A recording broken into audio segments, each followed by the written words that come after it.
बादल राग। कवि का नाम है सूर्यकांत त्रिपाठी निराला।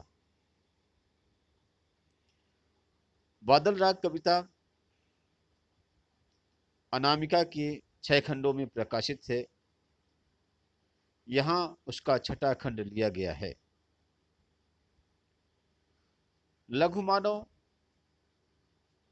मतलब आम आदमी के दुख से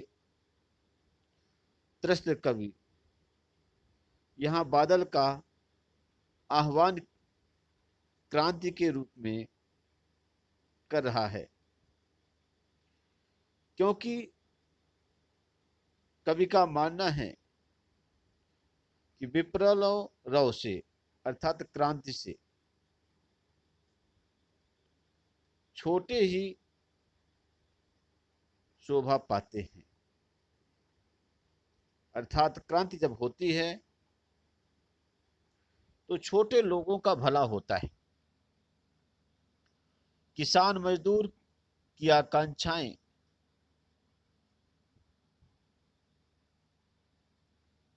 बादल को नवनिर्माण के राग के रूप में पुकार रही हैं।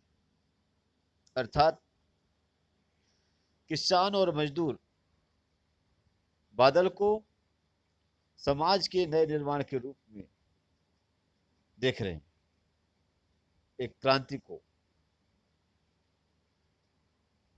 एक नए रूप में देख रहे हैं। देखिए, कवि का मानना है कि क्रांति हमेशा वंचितों का प्रतिनिधित्व करती है। वंचित अर्थात समाज के जिनको अलग कर दिया गया है। सर्वहारा वर्ग अर्थात समाज में जिसका सब कुछ हर लिया है, सर्वहारा, सब कुछ हरण हो गया, उनके पास कुछ भी नहीं, ना धन है, ना दौलत है, ना इज्जत है, ना मान है, सम्मान है, कुछ भी नहीं।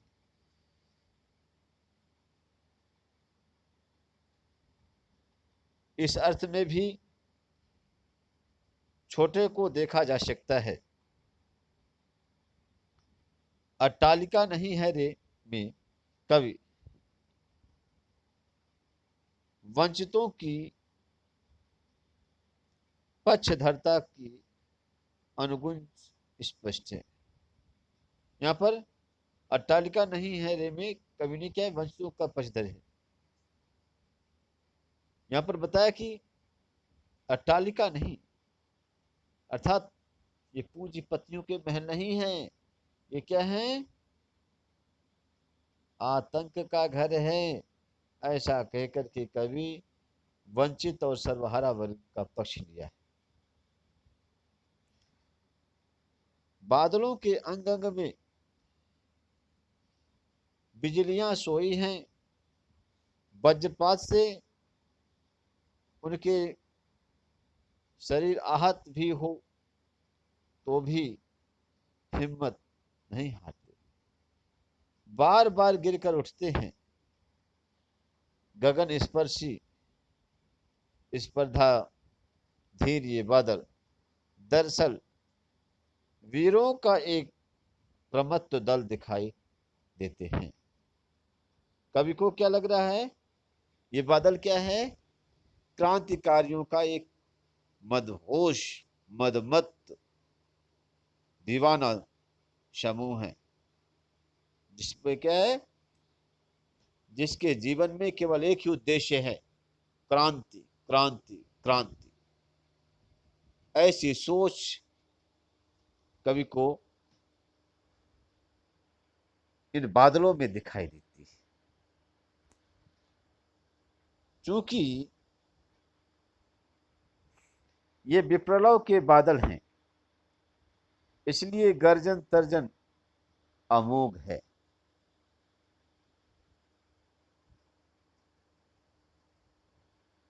गर्मी से तपी झुलसी धरती पर क्रांति के संदेश की तरह बादल आए हैं।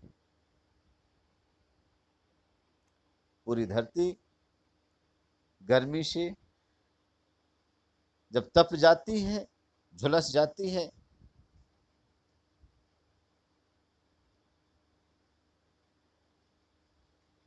तब क्या होता है, तब क्रांति का संदेशा लेकर के जैसे बादल आए हों, कवि को ऐसा लगता है। हर तरफ सब कुछ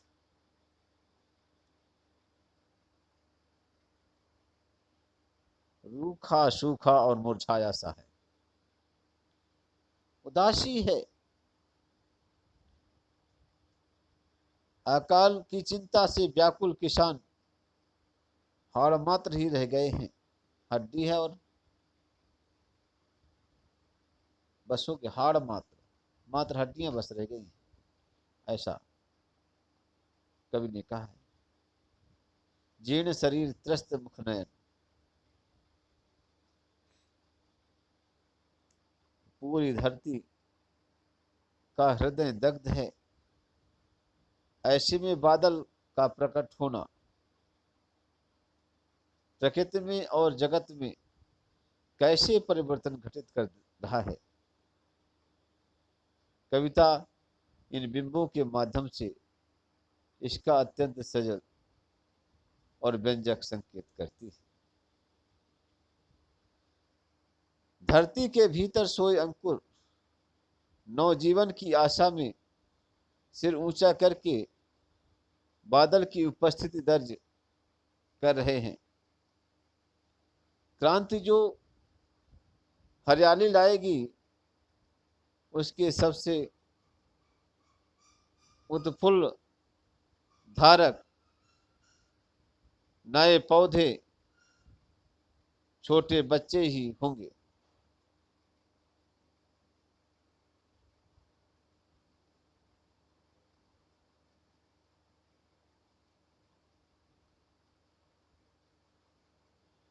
समीर सागर के विराट बिंब से निराला की कविता शुरू होती है। यह इकलौता बिंब इतना विराट और व्यापक है कि निराला का पूरा काव्य व्यक्तित्व इसमें उमड़ता घुमड़ता दिखाई देता है। इस तरह यह कविता लघुमानव की खुशहाली का राग बन गई है।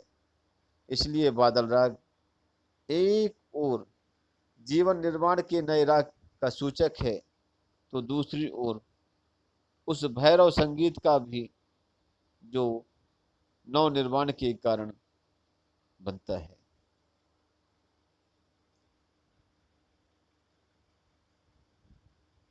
स्टूडेंट्स, चूंकि इस कविता में तत्सम शब्द ज्यादा हैं, तो तत्सम शब्द ज्यादा होने के चलते चलाते हैं इस कविता में थोड़ा सा क्लिष्टता देखने को मिलेगी। आप लोग इसे ध्यानपूर्वक पढ़ने का प्रयास करिएगा, सुनने का प्रयास कीजिएगा। तो इसमें हम उसे सहजता से व्यक्त करने का प्रयास करेंगे, लेकिन फिर भी चूंकि कठिन शब्द हैं, अब उन कठिन शब्दों को आप लोग क्या है उसकी वर्ड मीनिंग सोचेंगे कि इसकी वर्ड मीनिंग क्या है, तो उस वर्ड मीनिंग को पर जाएंगे। तो वर्ड मीनिंग जानना जरूरी है, लेकिन उसे हम क्या एक सहज ढंग से कैसे आपको समझा सकते हैं, इस पर हम व्याख्यान देंगे और आप लोग ध्यान देंगे। तो अब आगे कभी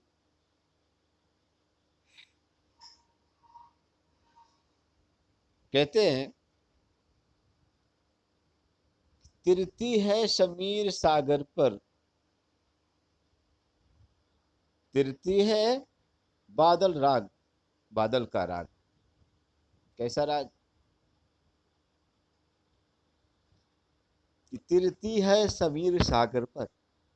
यहाँ पर बालक सॉरी यहाँ पर बादल को एक क्रांतिकारी के रूप में चित्रित किया गया है, क्रांति दूत है। कभी कहते हैं कि तिरती है समीर सागर पर अस्थिर सुख पर दुख की छाया। जग के दग्ध हृदय पर निर्दय विप्रलव की प्लावित माया। यह तेरी रणतरी भरी आकांक्षाओं से घन भेरी गर्जन से सजग सुप्त अंकुर उर्मे पृथ्वी के आशाओं से नवजीवन को ऊंचा कर सिर ताक रहे अविप्रलव के बादल। यहां पर बादलों को विप्रलव के बादल कह दिया। एक क्रांतिकारी के रूप में कवि ने चित्रित किया है। और कवि कह रहे हैं कि तैरती है शमीर सागर पर। शमीर मतलब हवा रूपी समुद्र पर। कौन तैरती है, कौन तैर रहा है?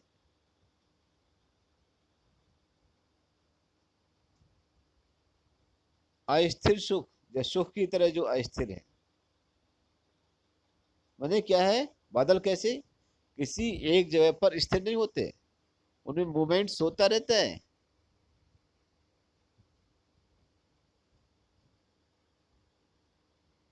और कैसे तैर रहे हैं? दुख की छाया की तरह। जैसे दुख कैसा होता है? दुख का रंग कल जो तो काला बताया गया है। तो कवि ने यहां पर बताया है कि ये बादल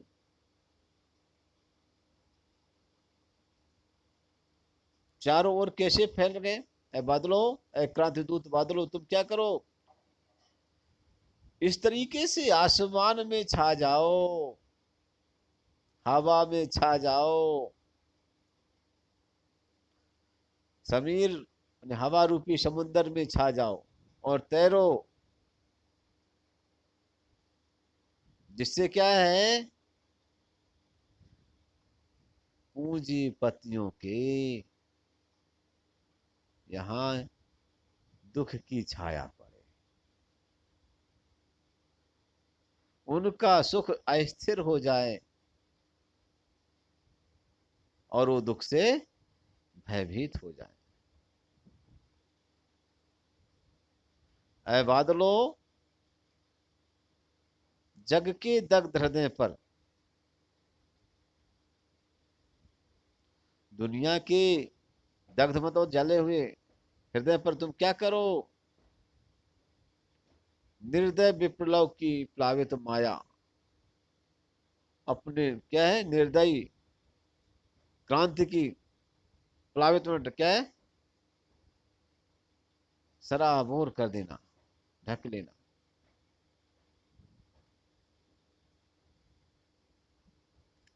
माया यह तेरी रणतरी भरी आकांक्षाओं से।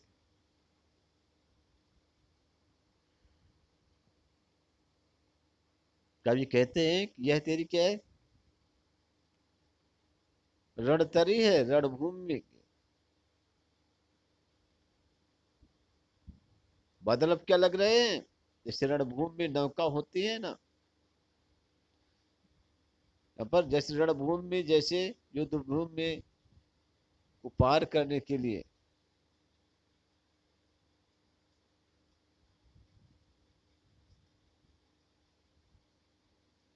ये समुद्र पार करना होता है तो उसके लिए क्या जहाज की आवश्यकता पड़ती है। तो इस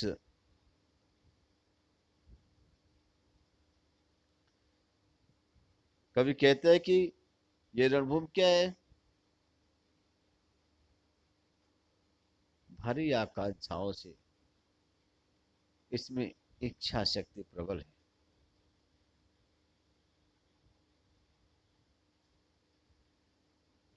अब बात को समझिएगा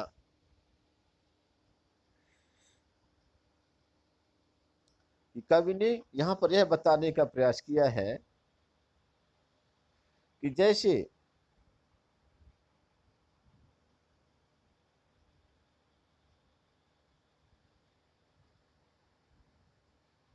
समुद्र में पानी की लहरें उठती हैं, ठीक उसी प्रकार से ऐ बादलो, तुम क्या करो, हवा के समंदर में छा जाओ। कहाँ छा जाओ? हवा के समंदर पर छा जाओ। तुम्हारे छा जाने से क्या होगा? पूंजीपति जो लोग हैं वो घबरा जाएंगे, उनके जीवन में दुख का साया आ जाएगा, उनकी जिंदगी का सुख अस्थिर हो जाएगा।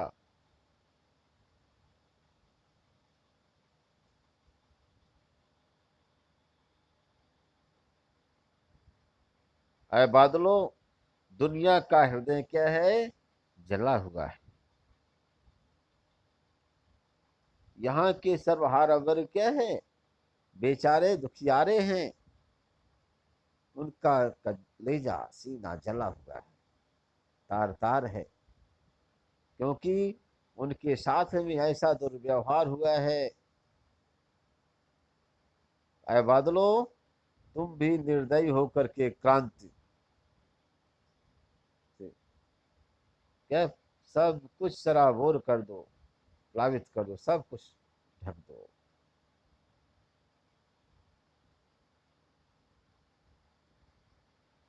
कभी कहते हैं कि तुम्हारी नौका बड़ी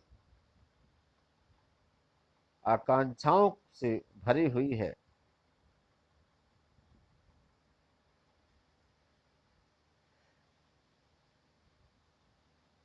बड़ी आशाएं हैं इससे। ऐ बादलों, तुम्हारी क्रांति से आम आदमी को बड़ी आशाएं। इस क्रांति के सहारे हम जीवन की नौका को पार कर जाएंगे, हमारे जीवन की मुसीबतें दूर हो जाएंगी।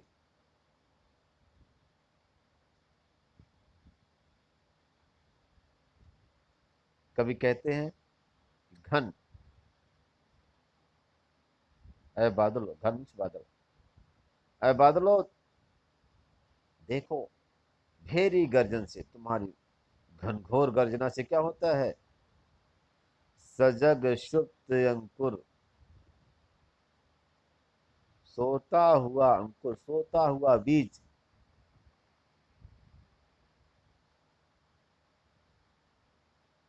उसमें भी क्या है? वो अंकुरित हो जाता है। इस बात को ऐसे समझिए बच्चों, जैसे कि कोई भी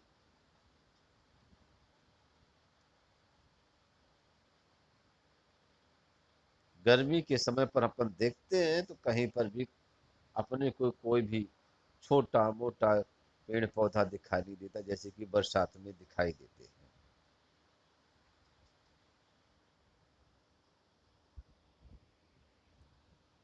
ये तक नहीं दिखाई देता कि यहाँ पर कौन सा पेड़ है, उसके दाने भी नहीं दिखाई देते, सब मिट्टी में क्या धूल में सन जाते हैं, छिप जाते हैं।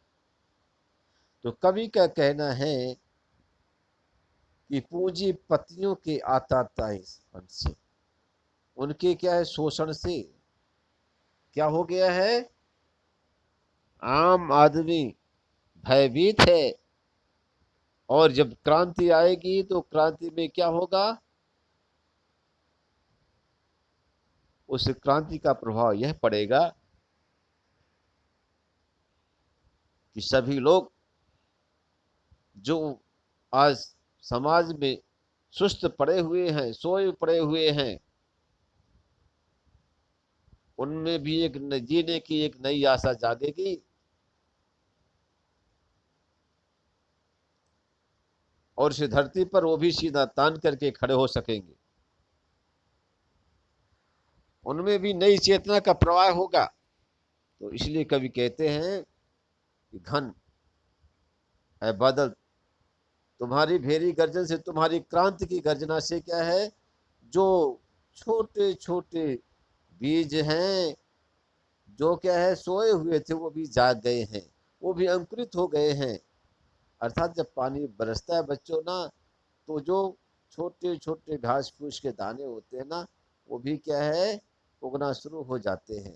तो कवि कहता है कि ये क्या है, एक क्रांति का प्रभाव है, बादलों की क्रांति का प्रभाव है कि वो क्या है, उसी गर्जना को सुन करके सोते हुए, धूल में पड़े हुए सोते हुए बीज भी क्या है, जागे, अंकुरित हो गए, और उनमें पृथ्वी के, और मतलब होता है हृदय में, धरती के कलेजे में, वो भी क्या है, आशाओं से, नई नई इच्छाओं से, नई नई तमन्नाओं से, ठीक है, नए नए एस्पेक्ट्स लेकर के, और नया जीवन लेकर के अपना सिर ऊंचा करके ताक रहे हैं, देख रहे हैं, क्या देख रहे हैं, ऐ विप्लव के बादल, ऐ क्रांति दूत बादलों, तुम्हारी तरफ देख रहे हैं कि तुम क्या करने वाले हो, तुम समाज में क्या उथल पुथल मचा दोगे, तो हमें क्या है, कहाँ तक ले जाओगे, हमारे जीवन में क्या, तुम्हारे आने से ही हमारा जीवन क्या है, में आशाएं जागी हैं। इसलिए कवि ने कह दिया कि नव जीवन की ऊंचा कर सिर ताक रहे हैं, ऐ विप्लव के बादल, सिर को ऊंचा करके क्या है, अर्थात शान से, जो सर्वहारा वर्ग है वो लोग भी क्या है, शान से अब जी सकते हैं। बादलों की क्रांति का इफेक्ट ऐसा। आगे कवि कहते हैं, फिर बार बार गर्जन, वर्षण है मूसलाधार,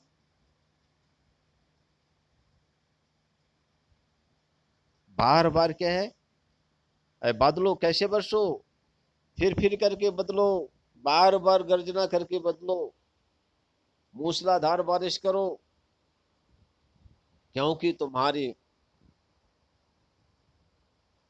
इस तरीके से बरसने से क्या हो जाएगा, तो हृदय थाम लेता संसार, संसार के लोग क्या करते हैं, कलेजा थाम कर रह जाते हैं तुम्हें देखकर।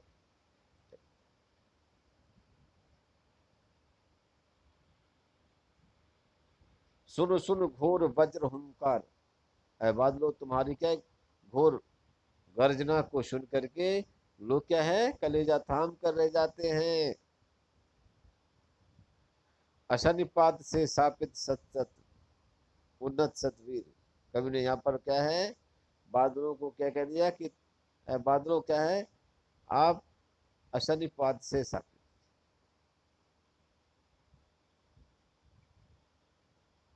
नए पेड़ पौधों को क्या कह दिया कि सत सतवीर, सैकड़ों योद्धा की तरह खड़े हो गए, बादल आए, बूंदाबांदी हुई,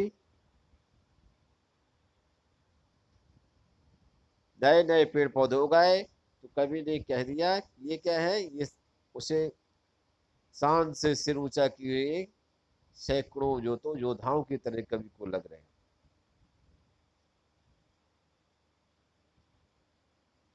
छत विशत हत अचल शरीर, पूरा शरीर कैसे हो गया, बादलों क्या कर दो, अपने अशनिपात से, अपने वज्रपात से क्या कर दो,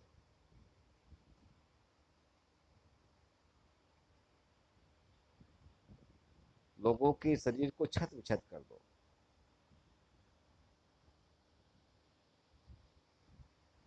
उन पूंजीपतियों के शरीर को छत विछत कर दो, होगा क्या,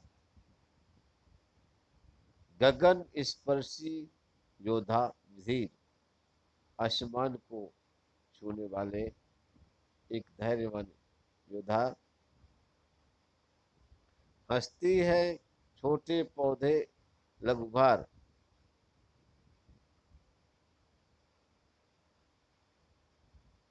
हंसते हैं छोटे पौधे लघुभार।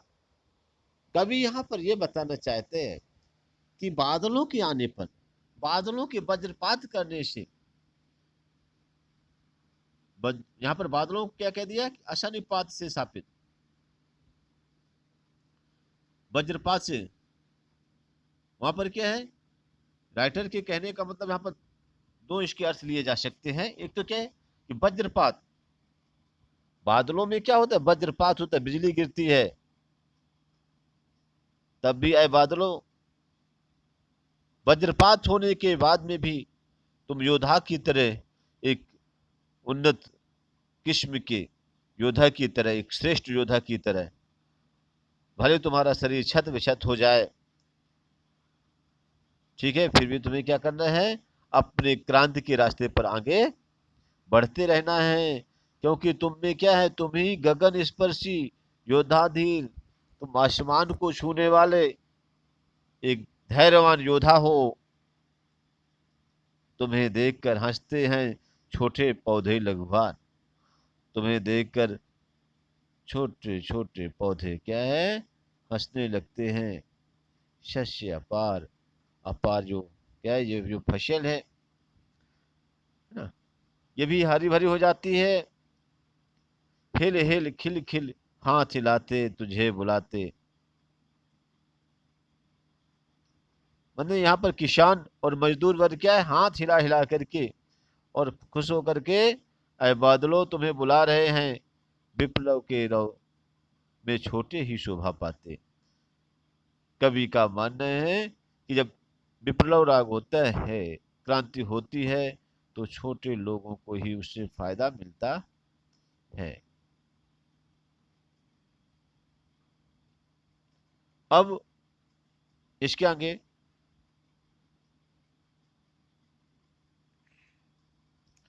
कवि कहता है कि अट्टालिका नहीं है रे आतंक भवन, सदा पंख पर ही होता जल विप्लव प्लावन, क्षुद्र प्रफुल्लित जलद से सदा झलकता नीर, रोग शोक में भी हंसता है शैशव का सुकुमार शरीर, रुद्ध कोश है क्षुब्ध तोष है।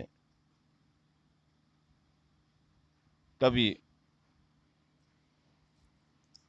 कह रहे कि पूंजीपतियों के घर को देखकर कह रहे हैं कि ये पूंजीपतियों के महल नहीं है,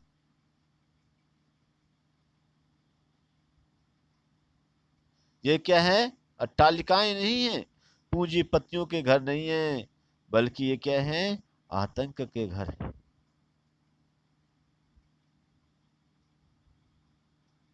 अट्टालिका नहीं है रे आतंक भवन, ये अटारियां नहीं है, बल्कि क्या आतंक के घर हैं। क्योंकि क्या होता है, सदा पंख पर ही होता जल विप्लव प्लावन, हमेशा जो भी क्या है, जब क्रांति आती है तो क्रांति का प्रभाव किस पर पड़ेगा, पूंजीपतियों पर पड़ता है। और इसी बात को प्रमाणित करते हुए कवि ने कह दिया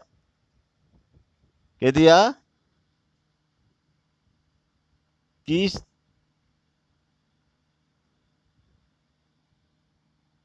सदा पंख पर ही होता जल विप्लव प्लावन, हमेशा कीचड़ में, कीचड़ तो क्या है, बाढ़ आती है तो कीचड़ तो कीचड़ ही रहता है, वो तो पहले से पानी में डूबा रहता है।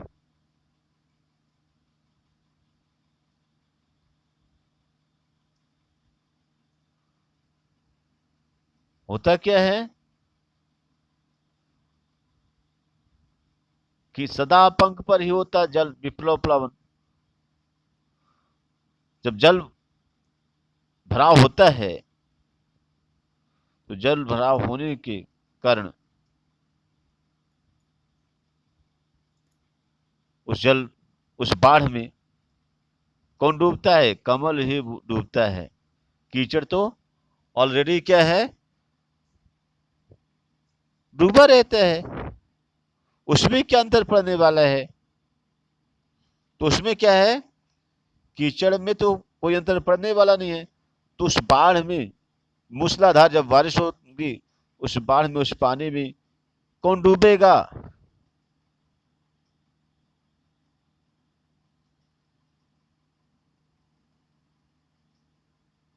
भाई पूंजीपतियों को नुकसान होगा।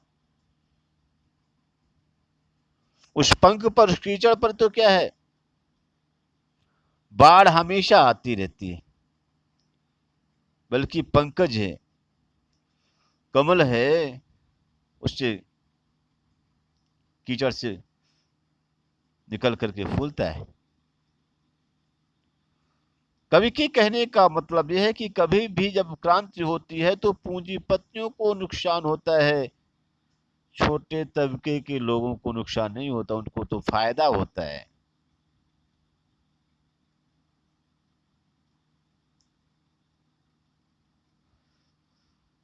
क्षुद्र प्रफुल्लित जलद से सदा छलकता नीर।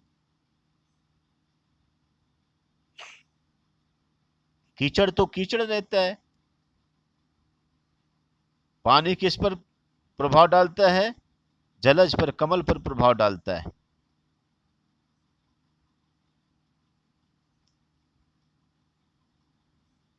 और रोग शोक में भी हंसता है शैशव का सुकुमार शरीर। ये पूंजीपतियों का घर नहीं है, ये सर्वहारा वर्ग की बातें हैं कि जो रोग से ग्रस्त होते हैं, दुख होता है, बच्चे होते हैं, फिर बेचारे अपने को दुख और कष्ट को झेलते हुए, मेहनत मजदूरी करते हुए अपने जीवन का निर्वहन करते हैं और खुश रहते हैं। आगे कवि ने बताया है, क्या, रोग शोक में भी हंसता है शैशव का सुकुमार शरीर। रोग और शोक की अवस्था में भी क्या है, लोग क्या हंसते हैं। रुद्ध कोश है, क्षुब्ध तोष है, खजाना क्या है, रुका हुआ है। ठीक है। अब जब खजाना क्या है, रुद्ध है, रुका हुआ है, और क्या संतुष्टि भी नहीं है, शुद्ध तोष है, संतुष्टि भी क्या है, नहीं है, तो क्या हो रहा है, अंगना अंग से लिपटे भी। अंगना मतलब यहाँ पत्नी, शरीर से लिपटते भी है तो भी क्या है।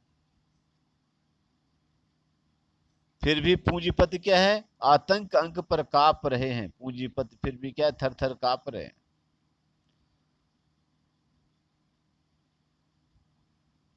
अंगना अंग से लिपटे भी आतंक अंक पर काप रहे हैं, मतलब क्या है, बादलों की गर्जना से पत्नी क्या है, अपने पूंजी पत्नियों की पत्नी अपने पति को क्या है, वो अपने अंग से लगा करके और क्या कर रहे हैं,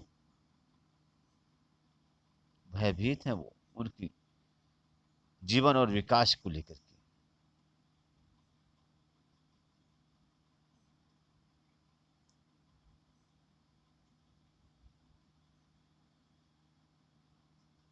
तो आतंक अंग पर कांप रहे हैं। धनी लोग क्या है, आतंकी लोग जो हैं, इस क्रांति वीर बादलों की आवाज सुनकर के घबरा गए, वो कांपना शुरू कर दिए। आगे कहते हैं,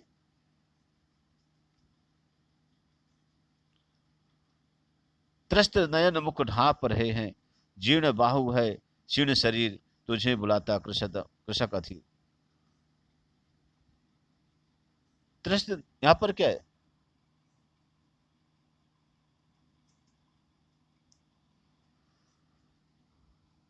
धनी लोग बादलों की या गर्जना सुनकर के वो क्या थर थर कांप रहे हैं, अर्थात क्रांतिकारियों की आवाज सुनकर पूंजीपत थर थर कांप रहे हैं। और यहाँ पर किसान सब कुछ हारने के बाद में भी बेचारा क्या है, इतना त्रस्त है कि आंखों और मुंह को अपने क्या ढक करके अपनी बूढ़ी भुजाओं से और जर्जर शरीर से, अरे बादल तुम्हें क्या है, किसान तुम्हें बुला रहे हैं। हे विप्लव के वीर, ए क्रांति के वीरों, बादलों इन पूंजीपतियों ने इस किसान का क्या है, चूस लिया है उसका आसार। इन पूंजीपतियों ने इन किसानों को, इन गरीबों का सब कुछ छीन लिया है। तो हे विप्लव के वीर, चूस लिया है उसका सार, हाड़ मात्र ही है आधार, हे जीवन के पारावार। कभी यहां पर यह बताना चाहते हैं कि अमीरों ने, पूंजीपतियों ने किसान और मजदूरों का पूरा शरीर चूस लिया है, उनका शोषण किया है, उनकी जीर्ण शीर्ण भुजाएं बची हैं, शरीर ही दुबला पतला है,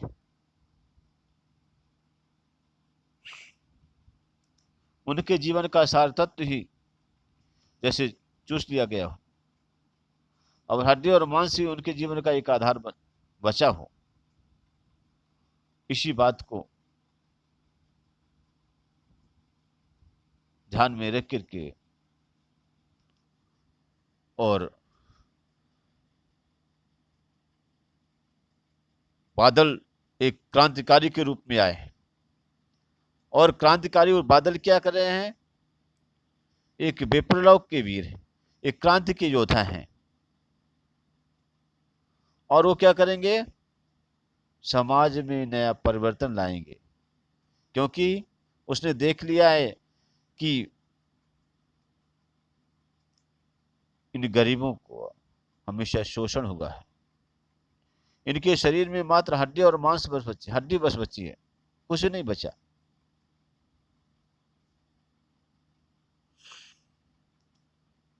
तो इनका इस तरीके से शोषण ना होने पाए, समाज में सर्वहारा वर्ग भी क्या है, सीना तान करके खड़ा हो सके, कवि की ऐसी सोच है। और इसलिए कवि ने बादलों को क्रांति दूत के रूप में यहाँ पर जो तो प्रस्तुत किया है।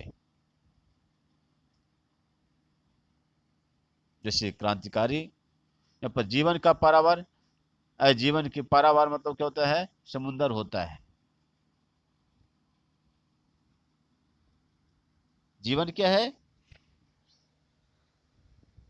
जीवन समुंदर की तरह अथाह है, उसका कहां पर क्या क्या होगा कहीं किसी को मालूम नहीं। और जैसे समुंदर खारा होता है ना, ऐसे जिंदगी में भी क्या है, हमेशा सुखद पल नहीं मिलते। जब तक जीवन होता है तब तक जीवन में कहीं ना कहीं कुछ ना कुछ कष्ट आदमी को देखना पड़ता है, झेलना पड़ता है।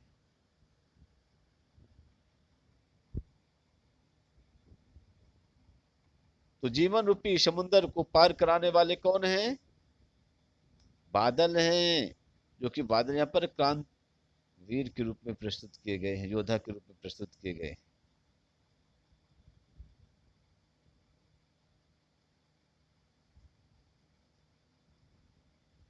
इस तरीके से